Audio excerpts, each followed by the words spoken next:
Hi, just did a bathroom remodel and I'm putting in some new hinges on my door. Here's a hinge up here that has a loose, stripped out screw. Here's an easy fix. As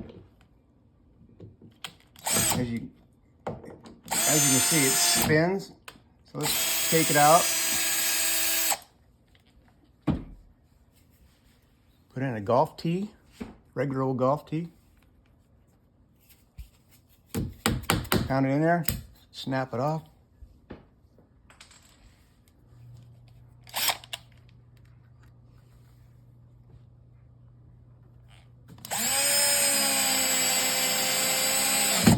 Tightens right up.